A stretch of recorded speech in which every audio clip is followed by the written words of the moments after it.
Сайн байцгаана уу? Трейлер хаус суугаас та бүхэндээ шинэ оны мэнд хүргэе. 2025 оны эхний бичлэгээрээ уулзж байгаадаа таатай байна. Оны эхний бичлэгтээ трейлер хаус сууг энэ оны төлөвлөгөөгөө та бүхэндээ танилцуулах гэж байна. Төлөвлөгөө маань маш энгийн. Энэ жил сар бүр тодорхой нэг сэдв, аль эсвэл төрөл жанр гэдэг ч юм уу, тухайн сар бүр өөрийн гэсэн онцлогтой байх бөгөөд тэрхүү сонгосон сэдвийн хүрээнд та бүхэндээ кино давчлалуудыг хүргэхээр төлөвлөд байгаа юм а. За ингээд энэ 1-р сарын сэдв бол Альфред Хичкок.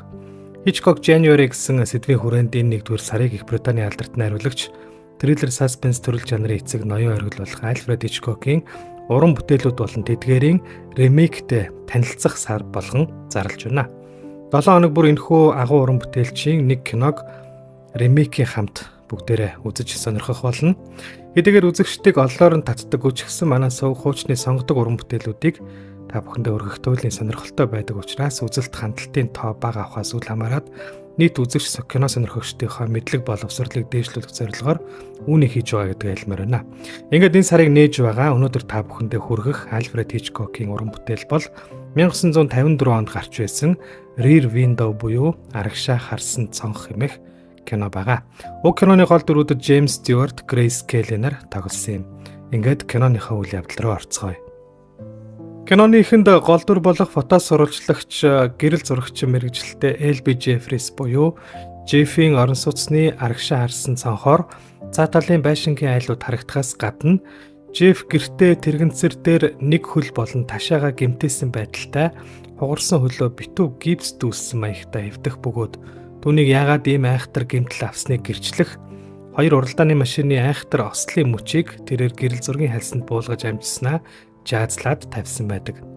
Джефф Нью-Йорк хотын Манхэттен дүүргийн Челси Гринвич Виллаж хавцаа байдаг маш жижиг орон сууцнд амьдардаг ба түүний арагшаа харсан цонхоор цаад талын байшингийн айлуудын амьдрал мөн арын хашаанд болж буй үйл явдлууд бүгд түүнд ил тод нээлттэй харагддаг.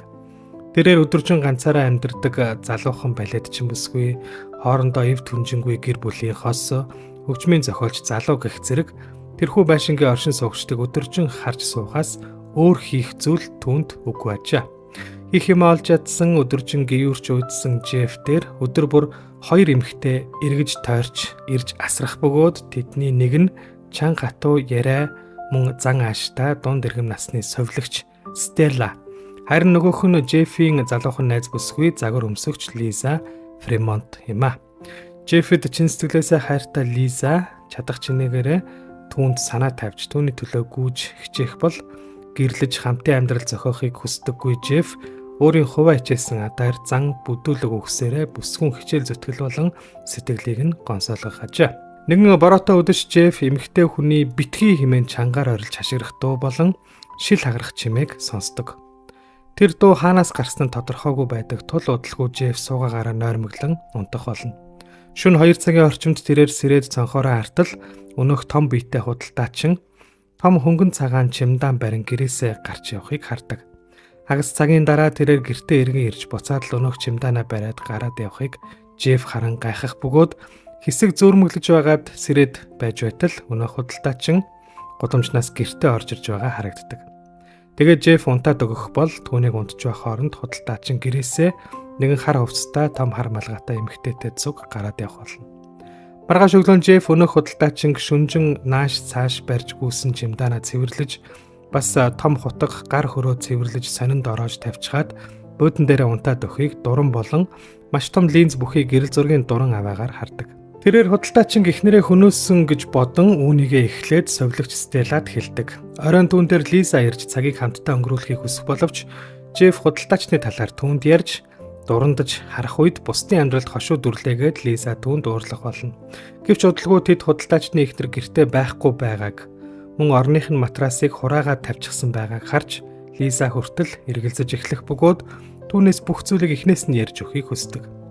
Дараа нь Лиза худалдаачны нэрийг Ларс Торвалд гэдэг мөн тэдний гэрийн хаягийг олж мэдээд Джеффэд гудамжнаас уцтаж хэлэх болно. Маргааш өдөр нь Джефф өөрийнхөө сайн найз дайны үед агаарын тагнуулын албан зүтгэж байсан одоо Нью-Йорк хотын цагдаагийн газарт мөрдөгчөөр ажилладаг Том Дойлтой холбогдож Торвалдыг мөрдөн шалгахыг найзаасаа хүсдэг. Том тэднийд ирж уулзаад эхнэр нь ямар ч шалтгаанаар хаашаа ч явсан байж болно. Эхнэрээ алсан гэдэг хувилбар бол хамгийн эцсийн хувилбар шүү гэх зэргээр Джеффэд ярьдагч түүнийг судлахаар зөвшөөрч торволдын талаар судалж ирээд ямар ч сэжигтэй зүйл олоогүйгээ хэлж тэрч бүхэл хадагтай торволдын өөр мужаас хэдэн өдрийн өмнө сайн явж ирлээ. Миний би хамаагүй дээрдэж байна. Хайртай шүү. Аана хэмээн бичсэн захиаг торволдын шуудангийн хайрцагнаас олсноо уншиж өгч Жефи эргэлзээг тайлж сулруулах болно. Оройн Лиза Том нар Жефинд ирж шахаад л торволдын талаар ярилцах бөгөөд Том тэдэнд итгэдэггүй хിവэрэ байх бөгөөд удалгүй Том тэднийхээс явна. Гэтэл торволдын байрны гадаа тарьсан цэцгийн хүлэмжийн шороог байн ухаад байсан дээд давхрын жижигхэн нохоо гадаа өгсөн байгааг эзэн нь дээрээс харж чангаар орилж уйлан бүх айлуудын оршин суугчдын анхаарлыг татах бол зөвхөн торволд л гэрлийн онтроос харанхуй орон сууцсандаа навчин тамхи татан чив чимээгүй сууж байдаг. Хүн бүр цонхон дээрээ гарч ирсэн байхад ганцхан хүн л тоолгүй өрөөндөө сууж байгаа нь Жеф Лиза хоёрыг ямар ч эргэлт буцалтгүйгээр торволдыг энэхүү жижигхэн нохоог мөн эхнэрээ хөнөөсөн гэдэгт бүрэн итгүүлэх болно. Дээр нь мөн Жефийн 2-7 хоногийн өмнө авсан гэрэл зураг дээрх шарунгийн цэцгүүд бусдаасаа доошоо болсон байгааг тэр анзаарч нохоо үнэрлээд байсан тэрхүү цэцгүүдийн дор ямар нэг зүйл, ялангуяа эхнэрийнхээ хурмын бүгжийг тайлж авахын тулд тасцсан ядам хурууг нь булсан байх хэмээн Жеф, Лиза, Стелла 3 сэжиглэх болно. Энэ үед торволд эхнэрийнхээ өрөөний ханыг угаагаад чимдаанд хувц сунраа хийгээд хааныг тийшээ явхад бэлдэж байдаг. Жефэд нэгэн санаа төрж чи эхнэрээ яачихсан юм бэ гэж бичсэн захидлыг Лизагаар гэрийнх нь хаалганы доогуур хийлгэж дараа нь тэднийг гэрлүү уцтан өгсөн эхнэрийн чин талаар уулзаж тохиролцоо хий. Үгүй бол цагдаад мэдэгдэн шүү. Надтай Альберт зочид буудлын лоббид ирж уулзах хэмээн хуурамчаар сөрдүүлдэг. Тэгээд торволдыг гэрээсээ гараад явсны дараа Стелла, Лиза хоёр хүр заваад өнөөх нохоо үнэрлээ салахгүй байсан цэцгийн мантлын шороог ухаж үзэх боловч юу ч олдоггүй.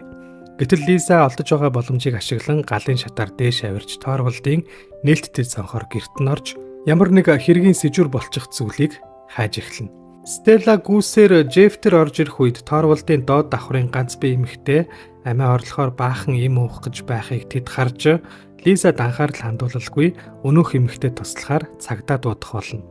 Гэтэл хөршийн хөгжмийн зохиолч залуу хамтлагтайгаа маш сайхан хөгжим тоглож доод айлын эмэгтэйн им уухыг нь зогсоох бол Лиза торволдын гэрээс хайсаар байгаад эхнэрийнх нь гоёл чимэглэлүүдийг олж тэдэнд баярлан харуулах үед торволд гэртээ эргэн ирэх бөгөөд хаалганы цаанд түүнийг ирж байгааг сонссон Лиза эхнэрийнх нь өрөөнд орж нуугдах үед Жеф цаг алдалгүй торволдын хаягаар цагдаа дууддаг.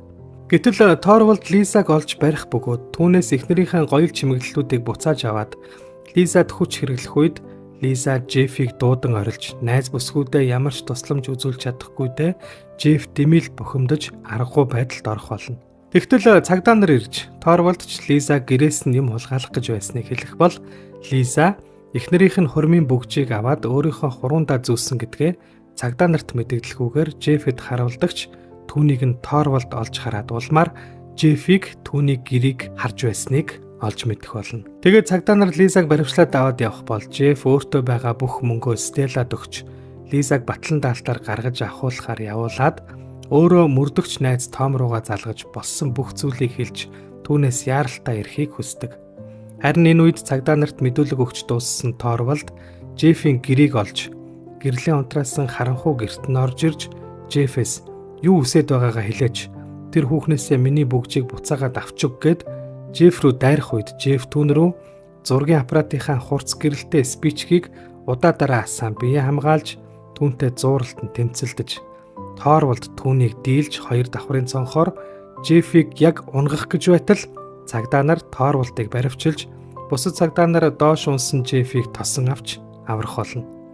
Торволд ч цагдаа нарт эхнэрээ алсан гэдгээ хүлээх бөгөөд нохоо ухаад байсан болохоор эхнэрийнхээ ядам хурууг ухаж гаргаж аваад гэртээ эхнэрийнхээ малгайны хайрцаг дотор хийсэн байгаа гэдгээ хэлдэг. Хэд хоногийн дараа орон сууцны амьдрал хэвэндээ орсон байх бөгөөд ганцаардлаас болж амиа орлох гэж байсан эмэгтэй түүний амийг аварсан аяыг зохиосон дээд давхрын хөгжмийн зохиолчтой танилцсан байх бол торволдын гэрт бүрэн засвар орж тэдний дээд давхрын айл шин нохоотой болж балетчин бүсгүй найз залуу цэргээс халагдан гэртээ ирдэг. Харин хоёр давхраас унахдаа нөгөө хөлөө хугалж хоёр хөлөө гипсдүүлсэн Жеф тэрэгэнцэр дээрээ дуг нойрондоо дугжирч байх бол түүний хажууд аяллаа ном уншаад сууж байсан Лиза Жефиг унтсан байгааг хараад аяллаа номоо тавьж Harper's Bazaar хэмээх загварын сэтгүүлийг авч уншснаар кино өндөрлөнө. Киноны талаарх зарим сонирхолтой баримтуудыг дурдъя. Энэхүү киноны талаар ярих зүйл баримтууд нэлээд их байгаа учраас одоо дурдах баримтуудыг шилж сонгож авсан гэдгээ хэлье.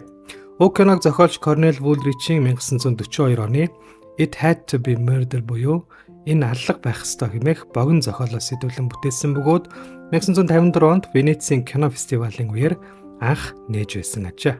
Зохиолч Корнел Вулричийн их зохиол дээр гол баатруудын хооронд ямар ч хайр сэтгэлийн холбоос байхгүй, гол дүрийн баатар янз бүрийн айлуудыг нууцаар дурандаж харддаггүй бөгөөд энэ бүгдийг найруулагч Альфред Хичкок, кино зохиолч Жо Майкл Хейс нар зохиож, нэмж оруулсан ажээ. Энэхүү киноны зураг авалтанд зориулж тусгай байшин барилга бүхий асар том бүтээн байгуулалтыг 2 сарын хугацаанд барьж босгож байсан ба өртөг тооцоо 75-аас 100 мянган $ын хооронд гарч байжээ. Нийт 31 орон сууц бүхий барилгыг барьснаас 12 орон сууц нь бүрэн тавилгатай, тог цахилгаантай, цоргоноос нь ус гоождог байсан ба илүү бодит мэт харагдуулахын тулд шувуу муур зэргийг зургийн талбайд нэмж тавьж оруулж байжээ. Дотроо том барилга бүхий энэхүү үлэмж том хэмжээний кино тайзныг гэрэлтүүлэхт мөн олон мянган гэрлийг ашигласан бөгөөд гэрэлтүүлгийн багийнхан өдрийн зураг авалтыг шөнийн зураг авалт болгохын тулд 45 минутыг зарцуулдаг байсан байна. Киноны зураг авалтын үеэр найруулагч Альфред Хичкок зөвхөн гол дүрийн өрөөнд ажиллаж байсан бөгөөд цаана харагдах байшингийн оршин суугчдын дүр тоглосон бүх жүжигчдэд биеийн өнгөтэй чихвч зүүж тэд найруулагчийн зааврыг зураг авалтын үеэр чихвчээр сонсч жүжиглж байжээ. Түүнчлэн зураг авалтын үеэрх бүхий л дуу чимээ нь дайжетик буюу киноны ая хөгжим, хүмүүсийн яриа болон бусад шүүм бүгд яг тэрхүү кино студи доторх үндсэн нэг дуу чимээ байдалтайгаар бичигдсэн байна. Киноны их хальс нь 1960-ад оны ихээр хальсны будагч бодис бүдгэрснээс шалтгаалan нилээд гэмтэж бараг бүх шар өнгө нь бүдгэрч алга болж байсан ч эксперт мэргэжилтнүүдийн ур чадварын ачаар киноны өнгийг дахин сэргээж өнгө будгийг нь анхны байдалд нь оруулж чадсан байдаг байна. Киноны гол дүрийн жүжигчдийн талаарх баримтуудыг дурдъя. Гол дүрийн эмэгтэй жүжигчин Grace Kelly On the Waterfront болон Rear Window гэсэн хоёр киноны саналыг зэрэг шахуу авч байсан бөгөөд тэрээр гол дүр Лизатай нэгэн адил өмнө нь өөрөө хувцас загварын салбарт ажиллаж байсан учраас энэхүү Rear Window киног сонгож байжээ. Жүжигчин Grace Kelly огт тамхи татдаггүй байсан учраас киноны үеэр тамхи асаасан ч нэг ч сорилгүй унтрааж байгаагаар тоглодог байна. Тэрээр тоглосон бүхий л кинондоо тамхи татдаг хэсгээс татгалцсан байдаг ажээ. Тухайн үеийн Холливуудын хамгийн сайхан бүсгүйн нэгээр нэрлэгдэж байсан жүжигчин Grace Kelly энэхүү кино гарснаас 2 жилийн дараа Европын Монако улсын хунтайж 3 дугаар Райнертай гэрэлснээр Монакогийн гүнж болж байсан бөгөөд түүний амьдралын намтар түүхийг өгүүлсэн 2014 онд гарч байсан Grace of Monaco киноны гол дүрт Австралийн нэр жүжигчин Николь Кидман тоглож байсан юм а. Grace Kelly найруулагч Альфред Хичкоктой нийт 3 кинонд хамтран ажиллаж байсан ба энэхүү киноны зураг авалтын үеэр буюу 1953 оны 11 сарын 12-нд 24 насныхаа төрсөн өдрийг зураг авалтын талбайд тэмдэглэж байжээ. Харин 24 настай Grace Kelly-тэй хамтран киноны гол дүрийг бүтээсэн жүжигчин James Stewart тухайн үед 46 настай байсан байна. James Stewart найруулагч Альфред Хичкоктой нийт 4 кинонд хамтран ажилласан байдаг ба тэдгээрээс энэхүү Rear Window киног өөрийнхөө хамгийн дуртай кино хэмээн нэрлэж байжээ. Киноны гол дүр болох Жеффийн өрөөний хананд өлгөөстэй гэрэл зургуудын дунд байдаг дэлхийн 2 дугаар дайны үеийн онгоцны урд авахулсан зураг нь жүжигчин James Stewart-ийн өөрийнх нь жинхэнэ бодит зураг бөгөөд тэрээр дайны үед Америк нэгдсэн улсын агаарын зэвсэг түвшинд нисгэгчийн үүрэг гүйцэтгэж B24 загварын байлдааны онгоц жолооддог байсан байна. Жеффийн барьдаг аврах том телефото линзтэй 35 мм-ийн камер нь 1950-ад оны их үед зүүн Германы Дрезден хотод үйлдвэрлэгдэж байсан ихэнх улс орнуудад Varex гэсэн нэрээр алдартай Exacta VX хэмээх камер юм а. Харин Paramount Pictures кино компани зүгээс камерын нэрийг албаар дарж хаасан байдаг байна. Найруулагч Альфред Хичкок өөрийнхөө кинонуудад бяцхан дүр бүтээж аль нэг хэсэгт нь хальт үзэгдээд өнгөрдгөөрөө алдартай бөгөөд энэхүү кинонд тэрээр 25 орчим минутанд хөгжмийн зохиолчийн гэрт цагны баадуу эргүүлээ зогсож байгаагаар гардаг байна. Энэхүү кино нь Хичкокийн өөр бусад 4 киноны хамтаар 30 гаруй жилийн хугацаанд олонний хүртэл болох боломжгүй байжээ. Үүний учир нь найруулагч маань киноныхон бүх эрхийг кино компаниас өөрөө худалдан авч охиндоо бэлэг болгон өвлүүлэн өгсөн байсантай холбоотой бөгөөд эрхийг эзэмших хугацаа дууссны дараа буюу 1984 онд кинотеатруудаар дахин гарч эхэлж үзэгч олон нийтийн хүртэл болж байсан байна. Rear Window хэмээх энэхүү кинон найруулагч Brian De Palma-гийн Body Double, найруулагч Philip Noyce-ийн Sliver, найруулагч Joe Wright-ийн Woman in the Window гэх зэрэг хожимын өөр бусад алдартай триллер жанрын уран бүтээлүүдэд томоохон нөлөө үзүүлсэн байдаг юм а. Энэхүү киног 1997 онд аль бие усаар Америк нэгдсэн улсын үндэсний кино санд хадгалахаар болж байжээ. Энэхүү та бүхэндээ Hitchcock-ийн 1-р сарын хүрээнд түүний 1954 оны Rear Window хэмээх киног бэлдэн өргөлээ. 7 хоногийн сүүлээр энэхүү киноны альбан бус ремейкийн товчлыг хүргэх болно. Үзэгч та бүхэнд манай сувгийн бэлдэн хүргэдэг контент таалагдвал та бүхэн subscribe, like, share, comment зэрэг үйлдэлүүдээр биднийг дэмжээрэй. Хүлээн авч үзсэнд баярлалаа. Дараагийн бичлэгээр уулзлаа. Түр баярлалаа.